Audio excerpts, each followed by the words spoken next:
Welcome everyone to the Royal Rumble 2012 recap show provided to you by the PWS. This is the Golden Boy, This is the gamer. And this is D Awesome. and what an interesting night last night was in St. Louis at the Scottrade Center for the 2012 Royal Rumble. We're going to go right into the first match of the evening, which I actually predicted would be from recent pattern. It was the World Heavyweight Championship match within the confines of a steel cage. We had Daniel Bryan squaring off against Big Show and Mark Henry. That's right. When the match, I pretty much saw how it was going to go. Daniel Bryan was going to get dominated through both of the giants because we've been seeing him getting whipped at every steel cage wall. So that was fun for me to watch. He did seem like he was getting handicapped a bit by Big Show and Mark Henry in that match. Took quite a bit of a beating. But overall, I think everyone predicted Bryan to win that match from the cage match to retain his world title. I mean, I think everyone mainly saw that because it was a cage fluke win, climb out or something like that. But I wasn't impressed the way that ended.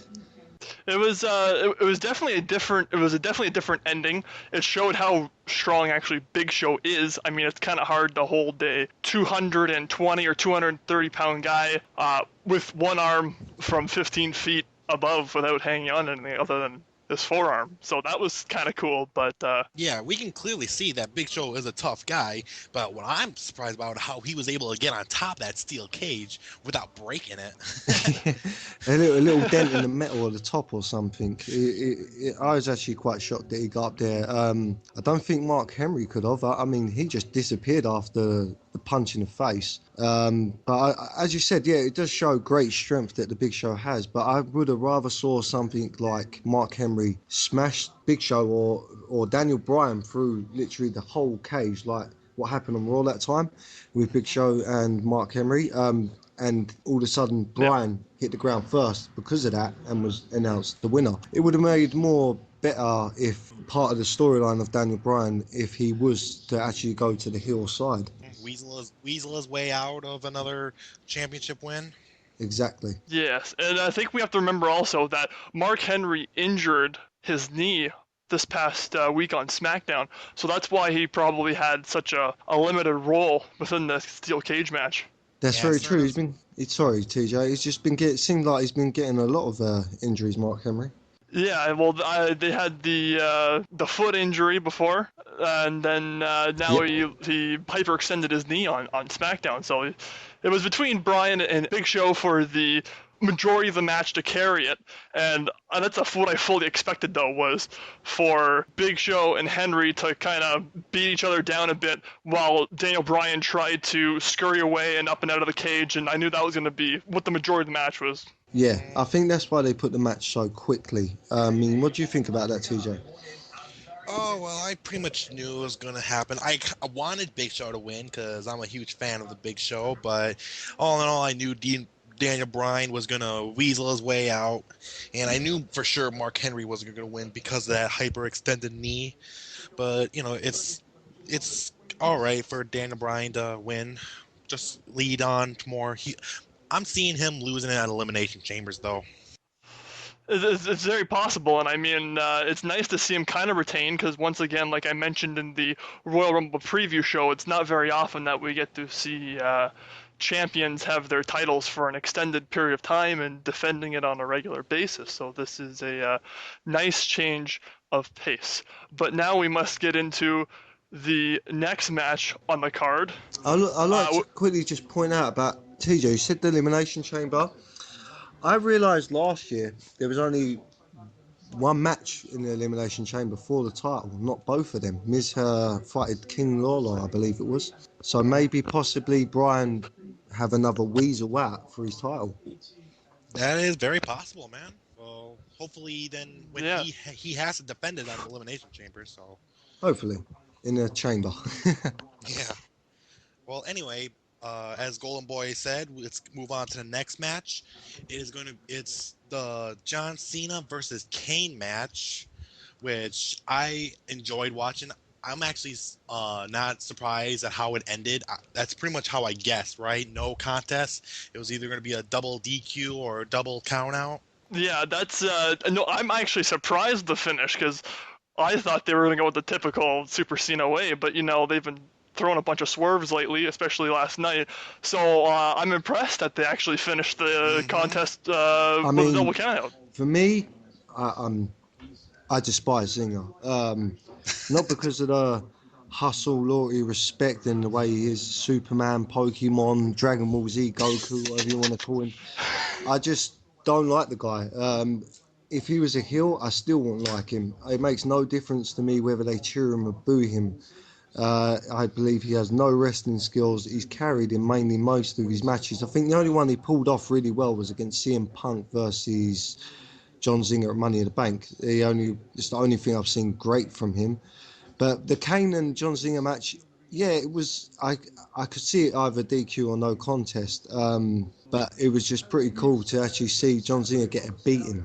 I'm quite pleased with that. Well, after the match, they continued on fighting, and they actually fought in the backstage. And one thing I wanted to point out was Kane suddenly grabs a chair from in between the corner. It's like, oh yeah, because everyone puts chairs around everywhere. They could find it in the kitchen, in the bathroom, anywhere, man. And when Kane was whacking John Cena with the chair, I'm looking at the background. Holy shit! There's Zack Ryder's locker. I had a feeling. I did the same. I saw the purple container next to the door, and then I looked at the door, saw the little purple sign. I was like, oh, okay, you know where this is going now. Yeah. We were seeing this coming a mile away. Kane seeing Zack Ryder's locker, he kicking it down, and then he just literally strolling Zack Ryder to the ring. Yeah, I was pretty shocked that Kane actually went for the door handle first instead of just not kicking it straight away. Yeah, but Kane did wheel Zack Ryder to the ring and started getting ready to put some beatings on him, and tried to beg him to don't, but it was just useless because he gave Zack Ryder a tombstone pile driver.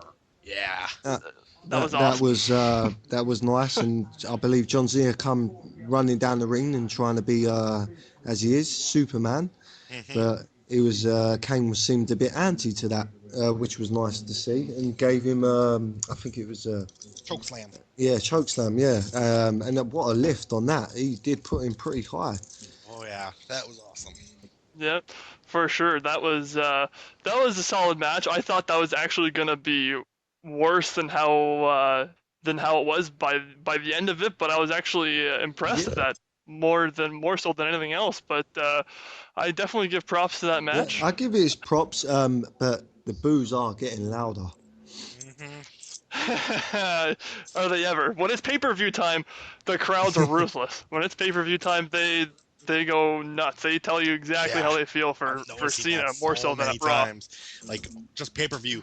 Let's go, Cena. Cena sucks! I like the second part to that. Basically. Yeah. We were looking at the WWE.com website on Saturday for the official match card, and it was still only 4 matches: Cena Kane, Punk Ziggler, and the triple threat for the World Heavyweight Championship, including obviously the Royal Rumble match. But that night they added 2 impromptu matches, which we'll touch on very briefly. The first one was a Divas tag team match, which pitted Kelly, Alicia Fox, Tamina, and Eve versus Natalya, Beth Phoenix, and the Bella Twins. So that one was an interesting match. I guess the best part of the whole match was the end where Beth Phoenix tags, I believe it was one of the Bellas, very... Yep, slapped her really exactly. hard in the back. You could hear that. That was like a legit chop. And she just... I also liked in the match the way they were wearing colours. The color coordination was pretty cool too. I will admit that. Yeah. Very different. Yeah. Yeah, so Beth Phoenix was just pretty much going, get out of my ring, and then she just grabbed Kelly for the glam slam for the pinfall. Exactly. I love that. What a woman. Yeah, she can definitely work. I definitely did like that glam slam for the finish. Right after that match, it was another impromptu match. I didn't expect it. I didn't know what was coming on the card. It was the Funkasaurus Brodus Clay squaring off against poor old Drew McIntyre. Oh, Mm. this bothers me with Drew McIntyre. He's got it. He has it, not because he was picked as chosen on the way he comes in. He's got a finisher, future shot DDT. I believe that's Yeah, what it's called. And Proas Clay, I think they just used him in that match just to show off. Somebody call my mama. Somebody Yeah. call my mama. Do you know? It was just a comedy gimmick thing for them. yeah, But Yeah. I am also not liking what they're doing with Drew. He deserves much yeah, better. 100%. I'm I, think of course I I'm heard. guessing when what happened with Drew and Tiffany, that's what drew him down I think low. that's exactly what I was going to mention. Apparently, he was very feisty with her. I think that's where Drew McIntyre's broke up his marriage with Tiffany and stuff, and WWE have taken his personal life into exception with his business. And I think it's not fair on him. I think he's they need to do something. Yeah, he'll have to turn it around somehow, but a lot of the time it's all about the politics in the back and not really about how you can actually wrestle. So it's a sad case Very to true. see, but hopefully things eventually can turn around for Drew. But how the recent pattern has been going, it doesn't look too good. Yeah. Well, all in all, it was Brodus Clay that pins Drew McIntyre 1, 2, 3. Brodus Clay dances with Naomi and Cameron once again, which I won't mind. I enjoy watching. That was I think it was more so a bit filler too, because I mean there was only 4 matches on the card. I guess fans would need a break because without those 2 impromptu matches, it was very stacked matches right Yeah. after Yeah. the other. So this after the Clay and Drew match, it leads us into the I match of the night. believe, yeah, Yes. that would lead us in the match of the night. But the thing is, what also bothered me through those Drew McIntyre matches and the Diva matches, that John Zinger and the Rock promo went on for way too long. It took about the John Cena promo was probably bordering a half I hour. went to sleep. Yeah, the Mm, John Cena promo and Rock promo probably took about an hour of the show. Not a word of a lie. It was long. It was Yeah. excessive. yeah. I've Uh, never seen any kind of build up like that for a match, and they're overhyping it. It's sad. and the thing is also about that is just gonna be showing on Raw Monday night, Oh yeah, and they're gonna just kill use that more of our footage. time. They're Yeah, gonna use there's it for a very while until we're just It ugh. yeah guaranteed commercials, promo commercials. yeah Right.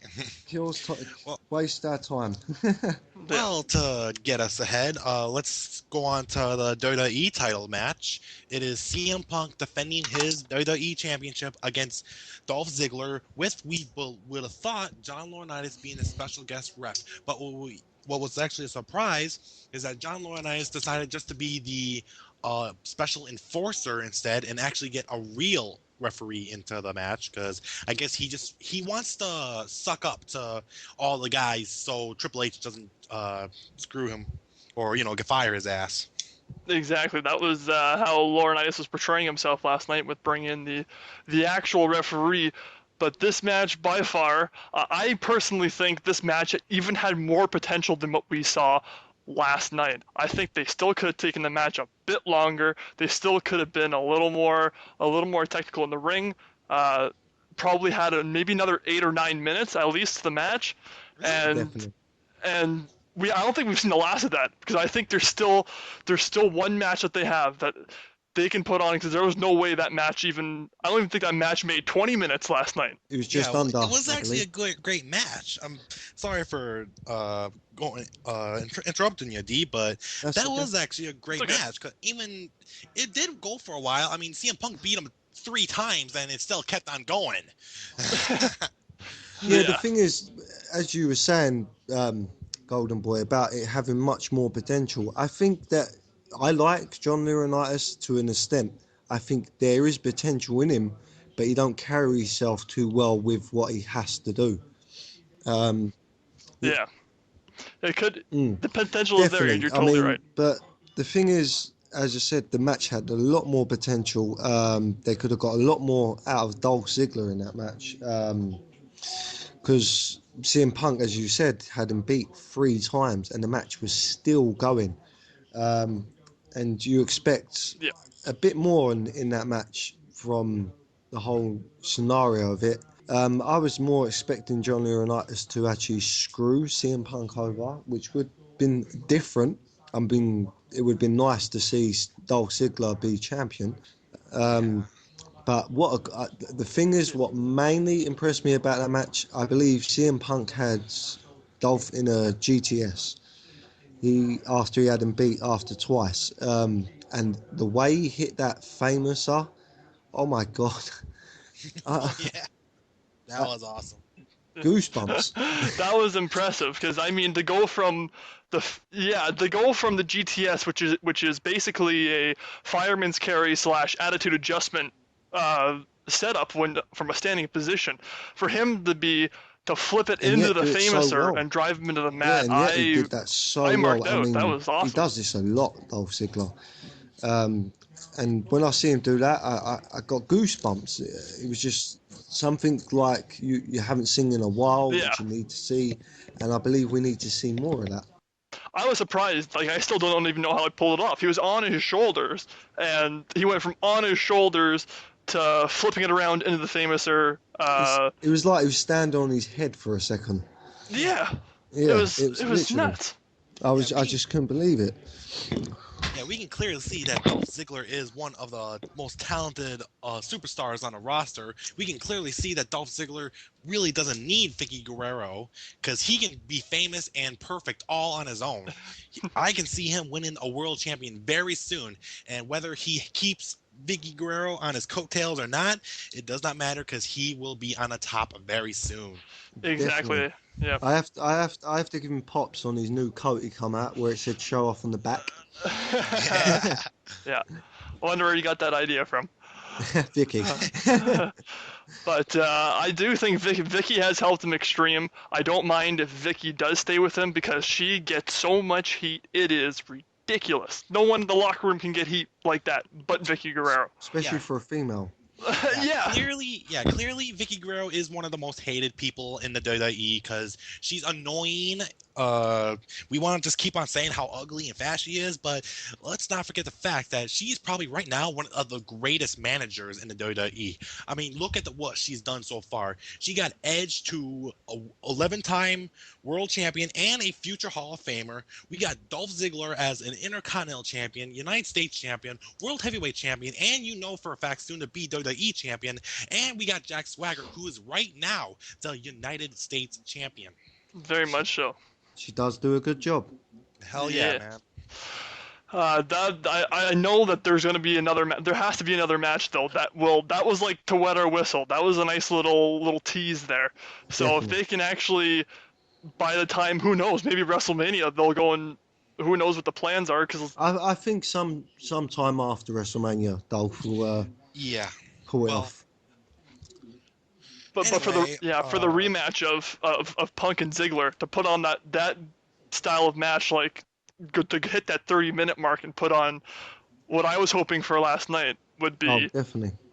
would be awesome. That would be match of the year on the same level technically wise and hopefully more than Cena and Punk at Money in the Bank in 2011. Definitely. I hell mean, yeah. the greatest performance I've seen from Dolph, I think, is when he first fighted Rey Mysterio at a pay-per-view. It just shows you from there, when I first saw that, I could see every night that guy's going to perform. Yeah. Hell yeah. Yeah. Anyway, all in all, even though CM Punk did beat Dolph Ziggler 3 times with the referee not looking, CM Punk did get Dolph Ziggler on the 4th time He was when catching up from all the referee victories. finally on Raw. caught it. And the funny thing is, John Laurinaitis finally comes out and actually does a special enforcer's / referee's job, and helps the ref with a pin, just sugarcoat enough, and then he himself gives CM Punk the WWE Championship to congratulate him. Yeah. Good Interesting. sauce. Interesting way to finish that matchup. But after that, it led to the big event where everyone bought a ticket to see and paid for a pay-per-view. It is the Royal Rumble matchup. The first two entrants of the night was obviously The Miz, and I had a feeling this was going to be the number 2 guy, but for number 2 they put Alex Riley. Oh man, I thought that was hilarious because Alex Riley was or Miz was the mentor to Alex Riley, and we obviously knew Miz was going to eliminate him. Yeah. No doubt. Yeah, I mean, I'm a massive fan of The Miz. It was No good to doubt. see his former bag carrier come in and try and put him in his place. Yeah. The And one thing that we also thought was hilarious was the number 3rd entry being R-Truth. Yeah. Both people that The Miz self-proclaimed carries. Yeah. There were several highlights throughout the Royal Rumble match. I guess if we went through every single highlight, we'd be here forever. Right. We've already discussed almost 20 minutes worth of information right now. But some of the key points that we saw in the Royal Rumble match was we saw, I guess, for comedic relief, we saw Cobra versus Socko. That reminded me of Attitude Days. Kind of, yeah. I mean, it was an interesting kind of comedic relief as they waited for the next guy. I did not see that coming.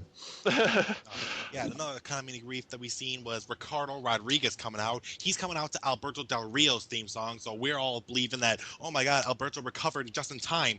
But no, it was Ricardo Rodriguez coming into a car that looks cheaper than my car. 2000 Intrigue, and he came out. He stayed for a while. He helped Mick Foley eliminate Justin Gabriel, but then Santino Marella just quickly eliminates him. The thing is, Ricardo, he looked like he come in with his ring attire, like his knee pads were just toilet roll wrapped around his knees. He looked like he had a diaper on. It was very different. It was very entertaining. It was convenient. Mick Foley, Santino, and himself, Ricardo, was in the ring. I thought that was brilliant. Yeah, positively. Ricardo, Mick Foley, Hacksaw Jim Duggan, and Randy Orton, I would say, got the biggest pops of the night. All happening during the actual Royal Rumble matchup for their entrances. Golden Boy, you didn't know Road Dogg was in a Rumble. That was actually pretty cool. I marked out a little bit seeing the Road Dogg come out. It was a long time coming for that. He looks like he's got himself into a lot better shape from when I last saw him. I believe it was in TNA. Probably, yeah. Did you hear the fans? You still got it. Yeah. You still got it. Another comedy relief that we pretty much seen was all 3 of the announcers who came into Royal Rumble. First, Jerry Lawler, who quickly got eliminated by The Miz. Booker T, I believe he got eliminated by Cody Rhodes, but yeah, he was the second one. And then Michael Cole, he slowly got in. He didn't do much, but he got scared shitless from the Royal Rumble and then just got eliminated pretty much himself. Yeah, self-elimination, another one to add to the list of people who actually self-eliminated themselves, like Drew Carey in years prior. But I don't see why the commentators were in it for me. I mean, I can understand Booker T, King and Michael Cole. I thought that was kind of silly. a little bit, yeah. Apparently, when WWE sees everyone is eligible into Royal Rumble, we had no idea what they were really talking about. Yeah, obviously the commentator. So Michael Cole was scared shitless and eliminated himself, but what we didn't tell you was how he got scared shitless, and that's because Karma came back and entered into the Royal Rumble.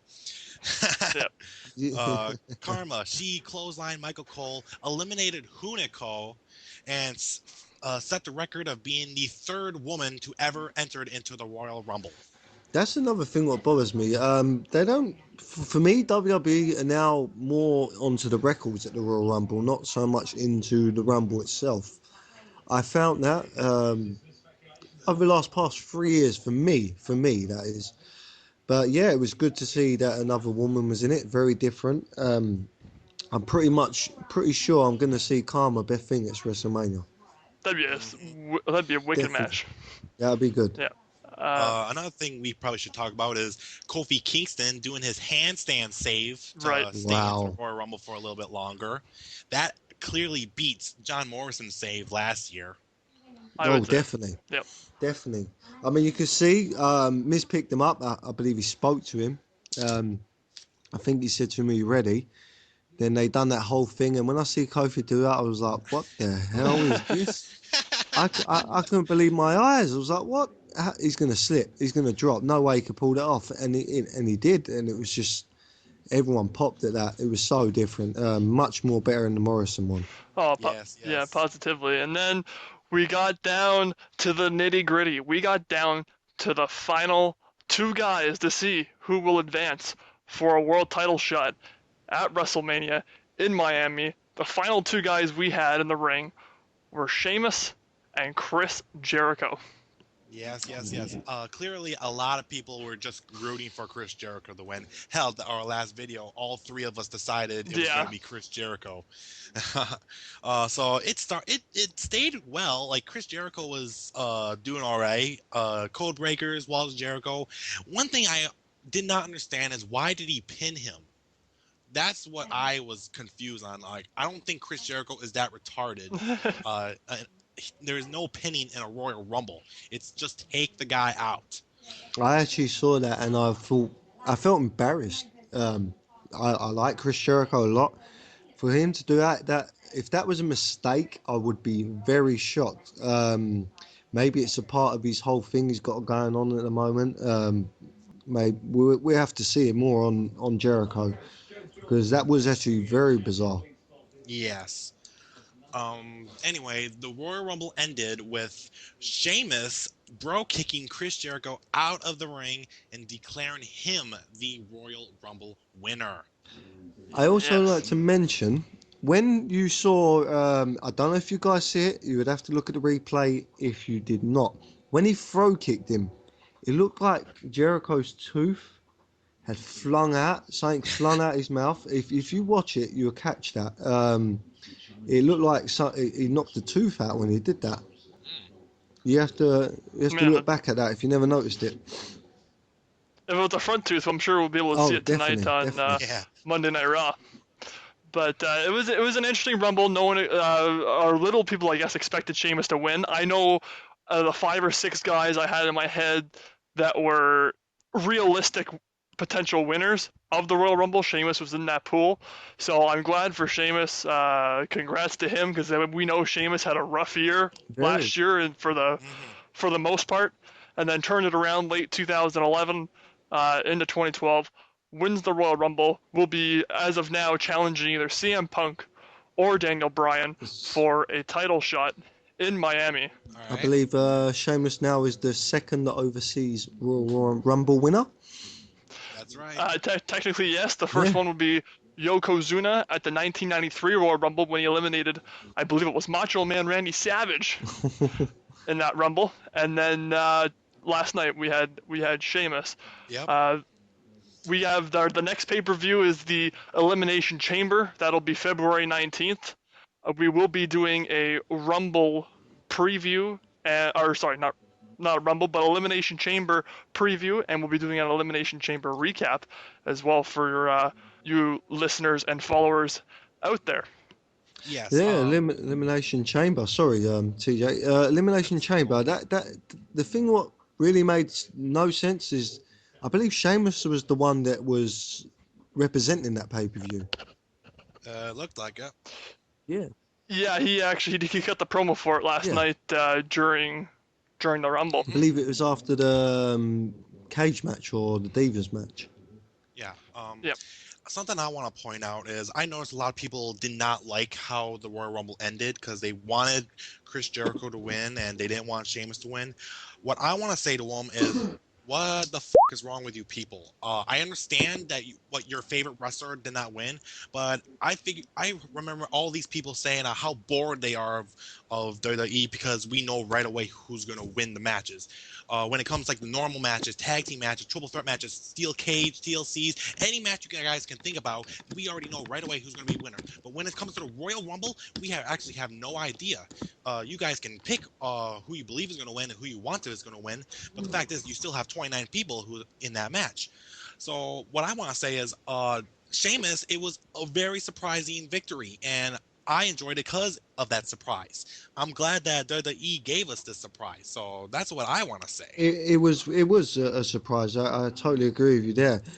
But what I was expecting was another entry with the whole Chris Jericho going on thing. What was going on with him on Raw recently? I was expecting there to be a mystery entry, 31, with the whole thing because it was just so convenient. It was at the end, and it was so convenient. Sheamus, who's been bragging that he's going to win the Royal Rumble, which he did. I was really expecting a countdown for another entry. Yeah, or what I was kind of expecting, like how I was imagining in my head as well, was that there was 29 guys. There was still going to be about 15 seconds before the 30th entrant came out, and say the 28th and 29th superstar in the ring eliminated each other out. So whoever number 30 was would just stroll out to the ring, walk in the ring, and be declared the winner. So with the whole thing that Yep. how Jericho's been doing, the whole Jeritroll thing, I was totally expecting Jericho to come out 30 and walk out, and there'd be no one left, and he would stroll into the ring for the Rumble and win. Yep. I've just, I would, it would have been nice to see Jericho win it, but I agree with TJ Natsky when he says that about everyone bitching and moaning. You're absolutely correct there because I'm one of those people. Um, Shameless win it was very different and very surprising. Yes, Yes, it is. it was definitely different. It was, I guess, a decent way to kick off 2012. It could have been worse, but it also could have been definitely a lot better. Like I mentioned before, the Elimination Chamber is February 19th. We'll be keeping you guys covered. For the viewers that watches podcast or webisode, whatever you like to call it, please rate, subscribe, and comment on the video. If you want to check us out at www.facebook.com/PW Spotlight. That's www.facebook.com/PW Spotlight. We're going to be wrapping this up. This is the Golden Boy. This is the gamer. And this is the awesome. We will see you all later on this month. Laters.